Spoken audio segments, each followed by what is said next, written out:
यत्रो सब फुल है।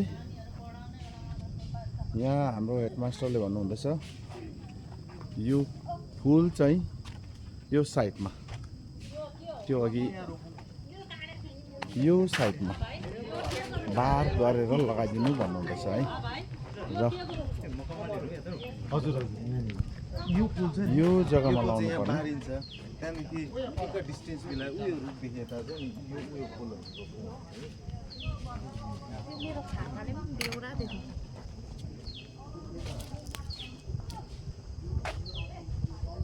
ल फुल चाहिँ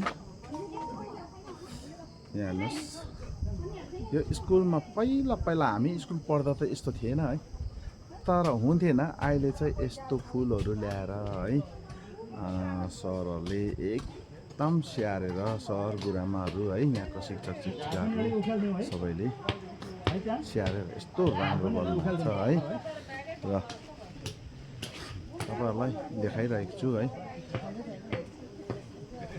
यस्तो खालको स्कुलमा मेकअप गरेको भनौँ न है। गार्डनहरू पहिलाको गार्डनहरू चाहिँ कस्तो हुन्थ्यो भने हामीले बाहिर हाँडेर है बनाउनु पर्थ्यो, तर अहिले चाहिँ यस्तो डिजाइनले गर्न थाल्नु भएको छ है।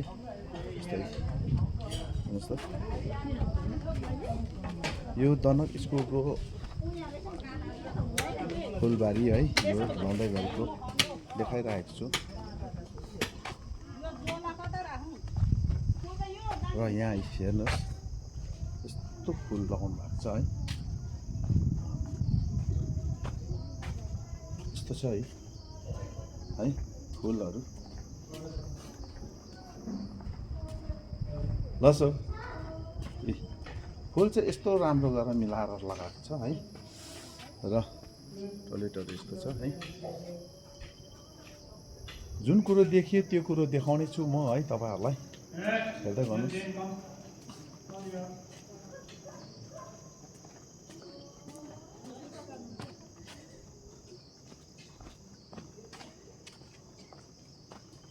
लागेको छ, लागि पर्यो।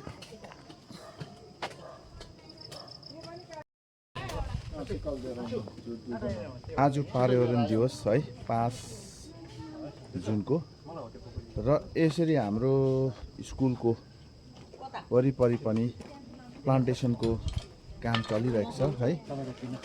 यहाँ हाम्रो पञ्चायत बाबु हुनुहुन्छ है, दिलीप सर, र हाम्रो यहाँ प्रधान अध्यापक ज्यूले जुन कुरा भन्नुभयो त्यसलाई हामीहरूले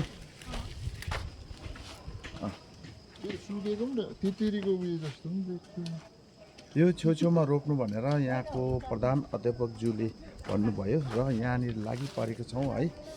र हेर्दै गर्नुहोस्, स्कुलको गार्डनलाई आज गाउँले भन्नु है, मानिपा सङ्घ भन्नु है,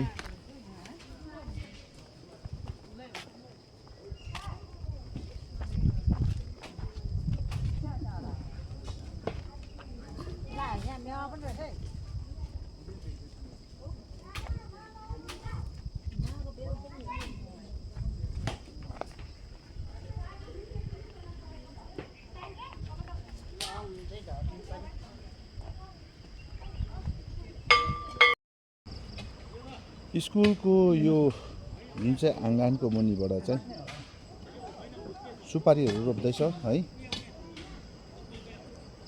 सुपारी रोप्नेहरू काम चल्दैछ।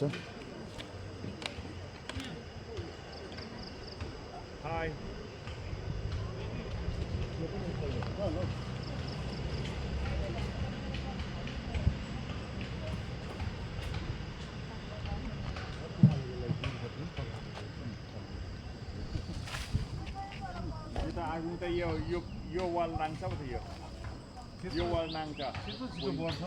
भुइँमा प्लान्टेसन भएपछि चाहिँ नि सर एकदम छिटो, यो त पटमा भएकोले पनि नबढे।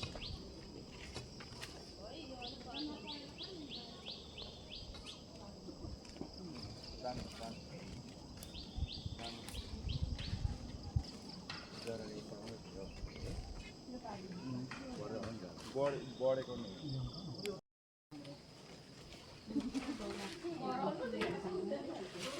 यहाँ हाम्रो दनक स्कुलको सर गुरुआमाले पनि यहाँ सफा गर्नुहुँदैछ है